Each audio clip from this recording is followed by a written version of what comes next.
92.9. Usa el hashtag Combinación Clave y sé parte del panel.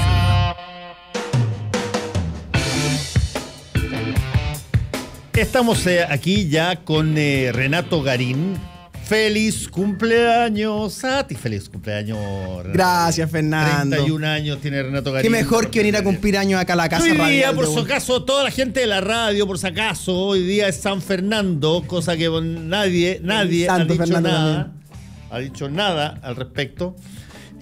Así que, feliz cumpleaños, Muchas Renato, gracias, Fernando. Muy Renato contento de Garín. celebrarlo acá contigo. A ver, tenemos dos temas para conversar. Los dos los encuentro tremendamente entretenidos. Uno lo adelanté con las niñas, que tenía que ver con básicamente la gira de Trump. Pero el otro es también muy entretenido, que murió uno de los dictadores clásicos de centroamericano, en este caso Panamá, Manuel Noriega. Y murió preso, supongo.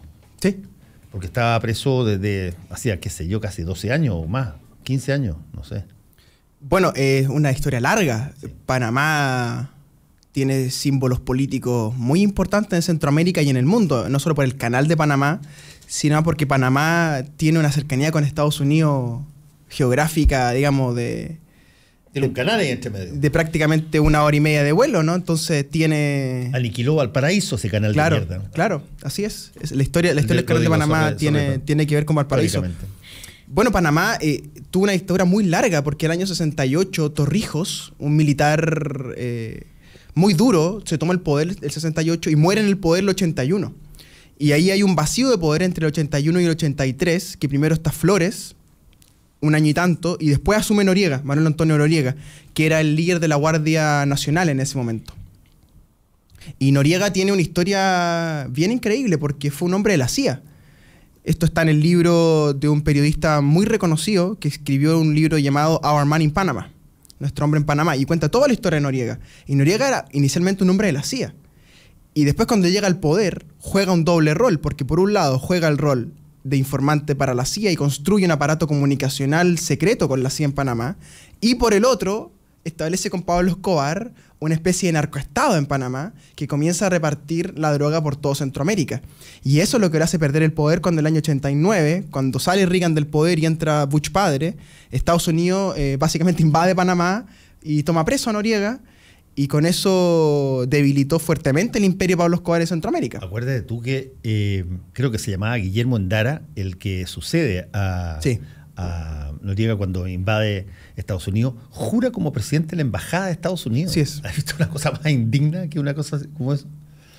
Bueno, es muy sorprendente también que en Centroamérica hay una relación con Estados Unidos que nosotros no entendemos bien. O sea, si nosotros queremos ser el patio trasero de Estados Unidos, en Centroamérica vendrían siendo como la guardilla, digamos, como el lugar de refugio de muchísimas cuestiones que Estados Unidos ha querido guardar siempre bajo la alfombra, ¿no? Las drogas, el turismo sexual, los dictadores, la influencia de la Central de Inteligencia Americana en ese mundo, la compra de políticos, cómo el narcotráfico está vinculado a la vez cómo Estados Unidos luchó contra el narcotráfico, pero ahora estuvo infiltrado en el narcotráfico, cómo la DEA fue una especie de organismo supranacional.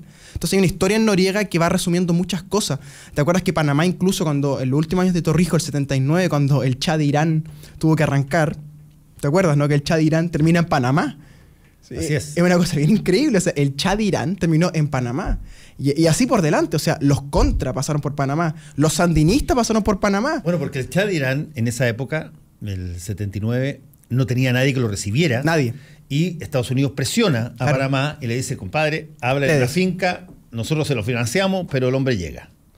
Y eso permite que llegue el Ayatollah Khomeini. Así es. A Panamá. Claro, y bueno, y Panamá tiene este símbolo, ¿no? El símbolo geográfico de ser el centro de Centroamérica y a la vez de ser una especie de canal, no solo por el canal de Panamá, sino un canal metafórico, ¿no? De flujo de capitales, de personas entre dos mundos. Y Noriega fue un personaje muy hábil porque él logró cobijarse bajo el ala de Reagan mucho tiempo. Al menos en la primera etapa de Reagan, Noriega era considerado nuestro hombre en Panamá, por eso el libro se llama así. Es un libro larguísimo, 600 páginas, que cuenta, en una parte muy notable, cuenta cómo Reagan decide proteger a Noriega. porque ya la información de que el narcotráfico estaba instalado con Noriega en Panamá empiezan tempranamente, el 84, 85, y Reagan dice no, porque Noriega es nuestro hombre en Panamá.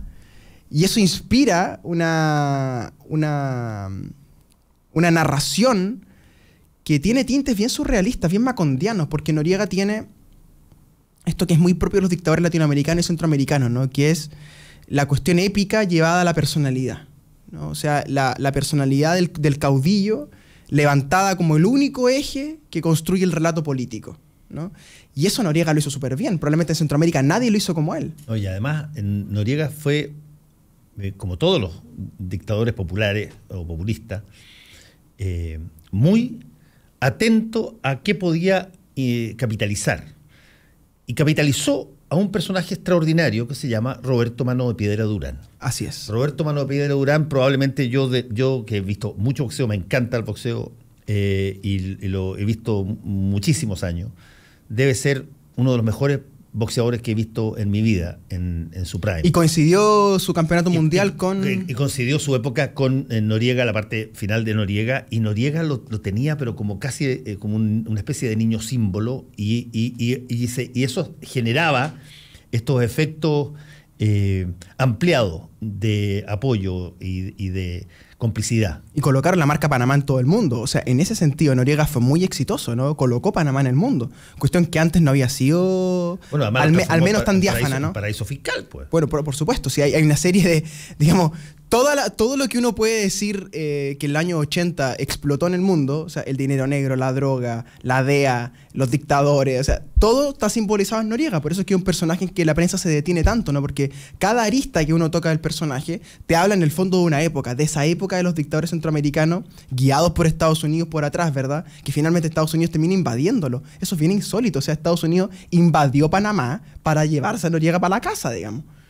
Sí, hay además otro punto, a mí me tocó reportearlo. Yo cuando volví de Estados Unidos a Chile, el 81, después de estudiar allá, me integré al tiro de la revista Análisis, y una de las primeras cosas que hicimos fue con María Olivia Monker el trabajo sobre esta empresa que había estado en la lista de la revista Que Pasa en esa época, entre las top 10, hacía 3 meses, y de pronto quiebra de la noche a la mañana, y que se llamaba Kraft, compañía refinadora de azúcar de Viña del Mar, donde buena parte de las personas, dicen que las personas son de Viña, que me están escuchando, recuerdan, se invertían ahí en acciones de Kraft, los ahorros para la jubilación y todo lo demás, y de repente quiebra todo esto y se va la acción a cero de la noche a la mañana.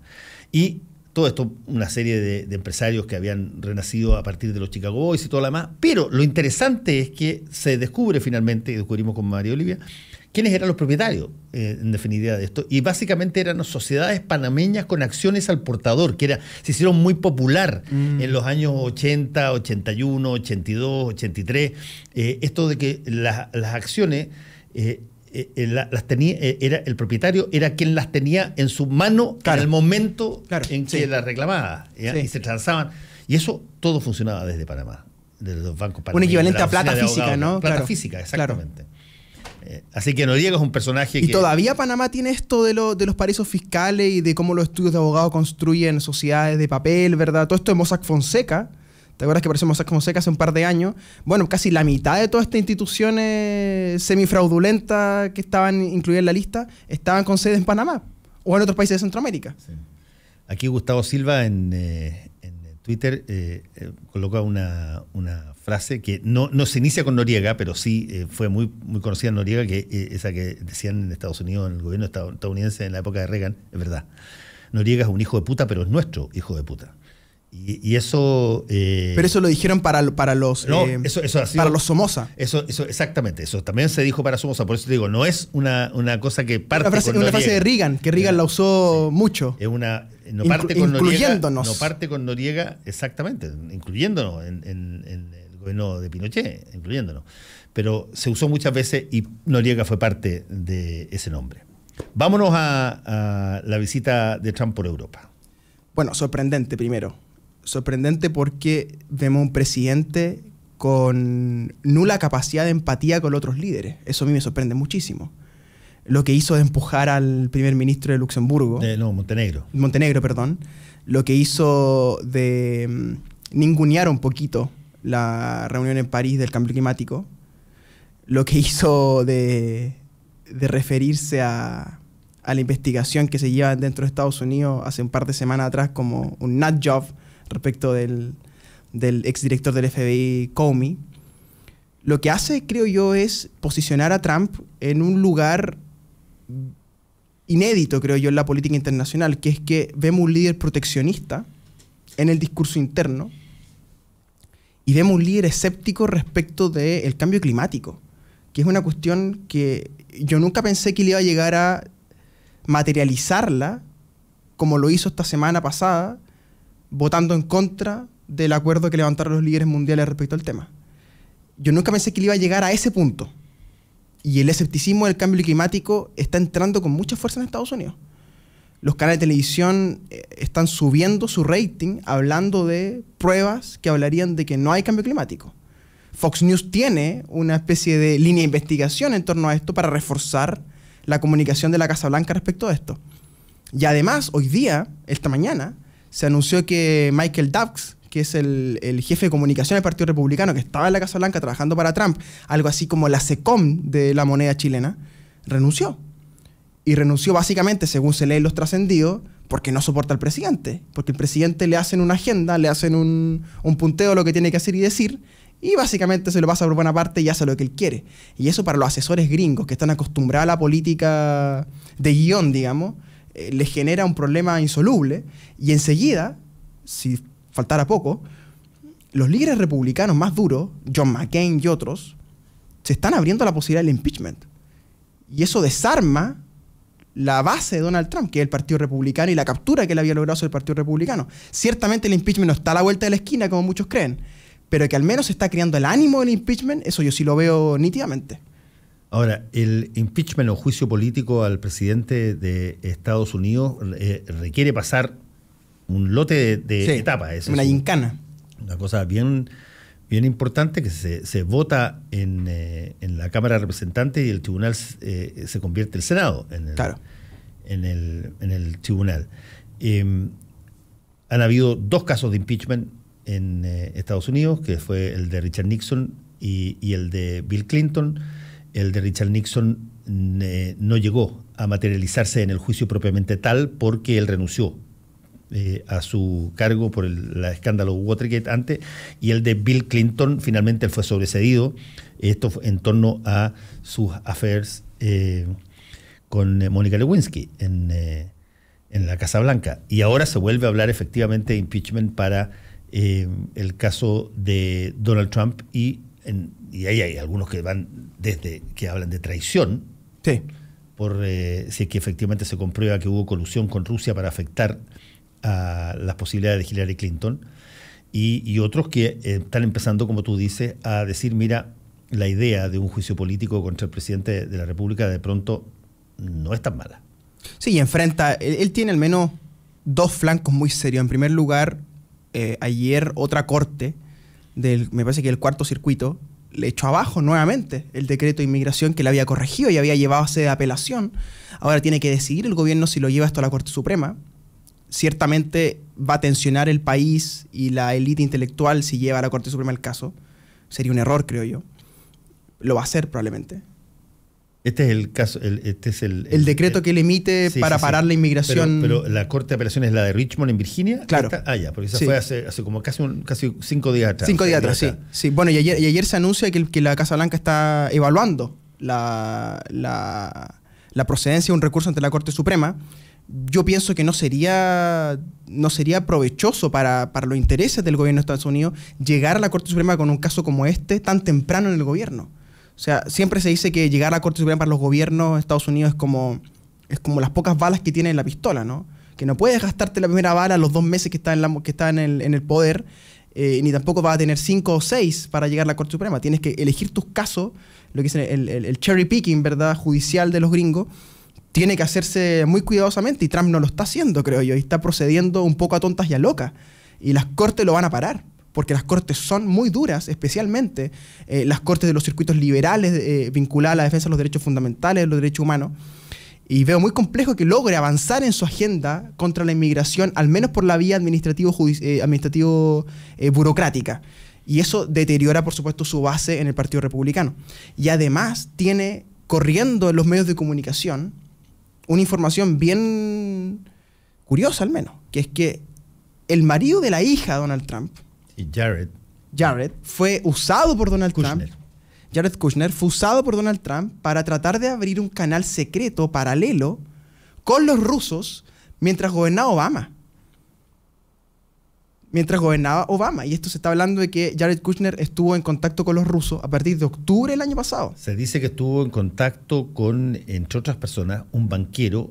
Sí. Que había sido puesto en la lista de personas no gratas, inaceptables para Estados Unidos porque lo habían pillado en un juego lavado. Claro, así es. Y parece estar más claro, ¿no?, cuál fue el circuito, que Trump mandató al marido de su hija y al militar más cercano que tiene, que es Michael Flynn, que ya no está en el entorno de Trump, lo sacaron precisamente por este caso, para abrir un canal secreto con los rusos, paralelo al gobierno de Estados Unidos formalmente.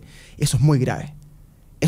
Enseguida, se reúne con los rusos, ahora hace 2 semanas atrás, y lo que se dice es que le habría dejado caer secretos militares y de espionaje a los rusos, cuestión que... ¿Eso quién lo plantea eso? Lo planteó el medio de comunicación. Dicen que Trump le dijo en las reuniones a los rusos que se iba a deshacer de Comey, que estaba trabajando en el tema de Siria, y le dio una serie de informaciones que después los rusos, cuando ven que esto explota en los medios de comunicación gringos, sale Putin desde Moscú y dice: oye, no se preocupen si yo tengo todo grabado. Habló de las transcripciones. Sí, bueno. Las transcripciones no sé si que serán grabadas pero se las ofrece Putin a los gringos. No es que los gringos digan vamos a consultar nuestras transcripciones. Y además le aparece a Trump una información muy certera que ya está confirmada, que es que Comey, después de tener esa reunión donde Trump le dice, por favor, let him go, déjalo ir a Michael Flynn, porque Michael Flynn es el que está investigado por el FBI al principio. Comey dice que en la primera reunión que tiene para hablar de Michael Flynn con Trump, Trump le dice claramente: deja tranquila a Michael Flynn. Y Comey llega a su oficina y hace un memorándum. Sí. Y en el memorándum coloca, letra sobre letra, que el presidente de los Estados Unidos lo presionó para dejar ir un caso de presunto vínculo con los rusos. Y esto, al parecer, va a llegar al Senado porque James Comey ha aceptado ser citado ante el Senado para hablar de este caso.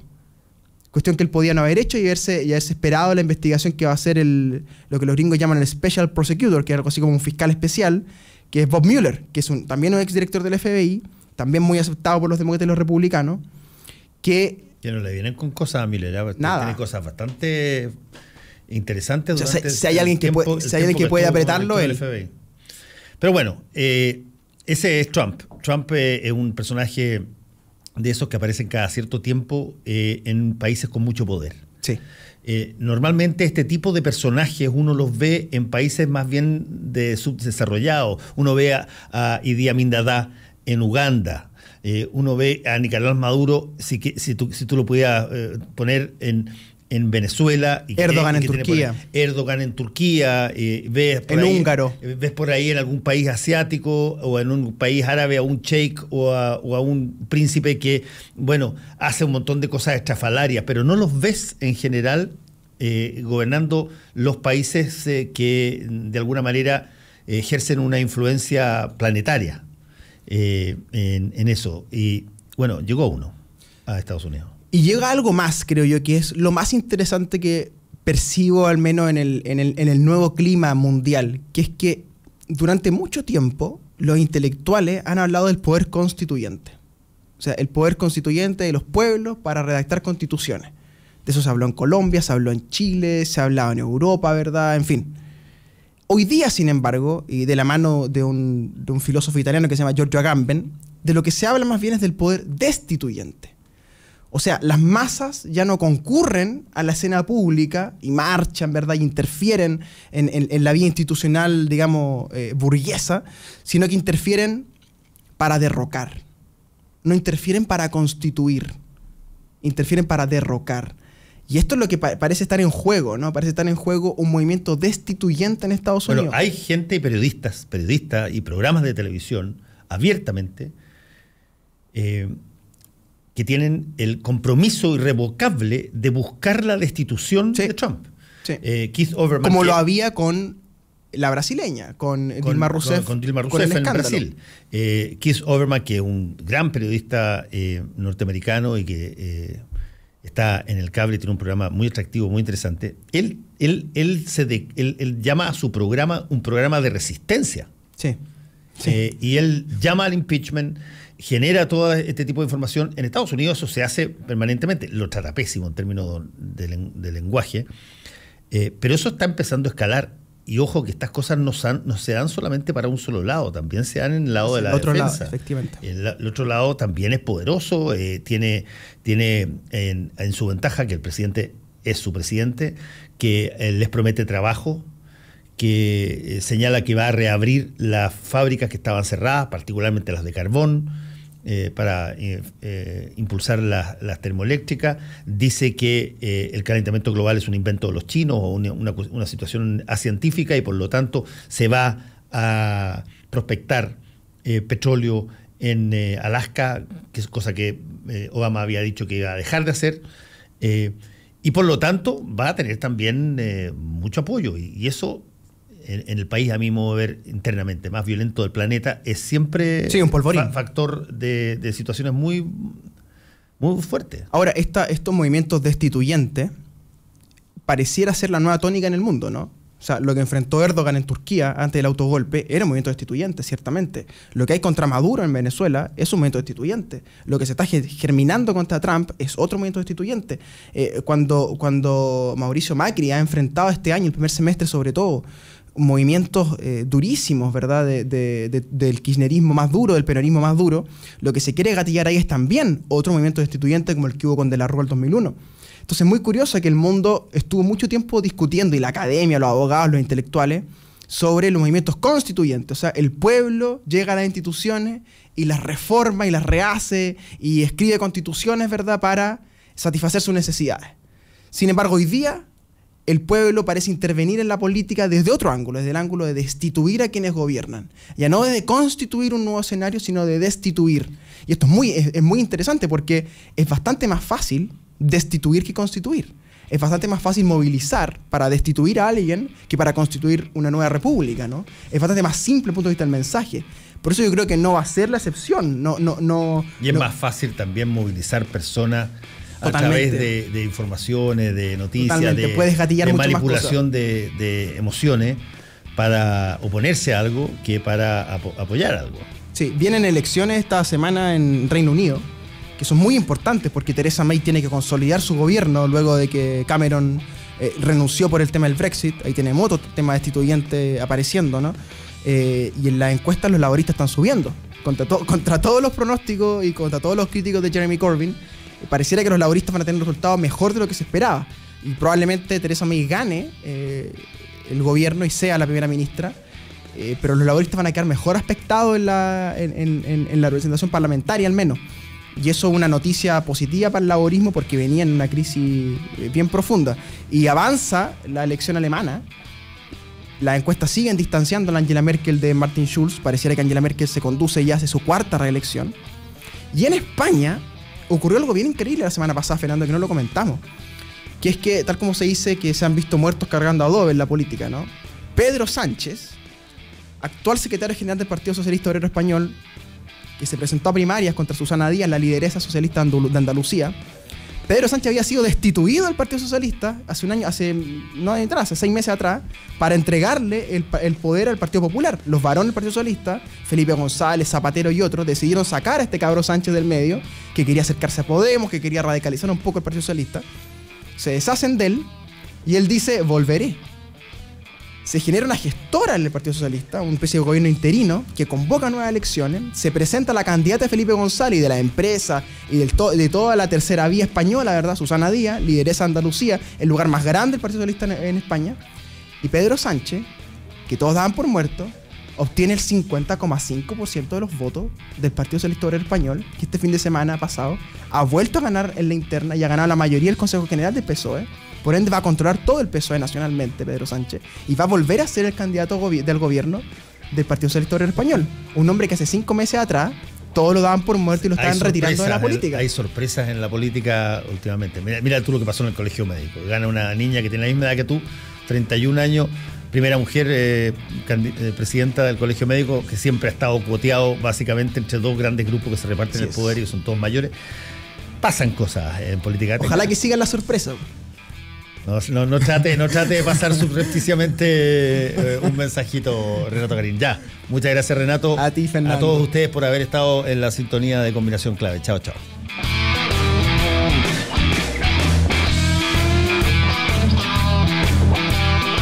Provida. Cambiamos para mejorar tu pensión.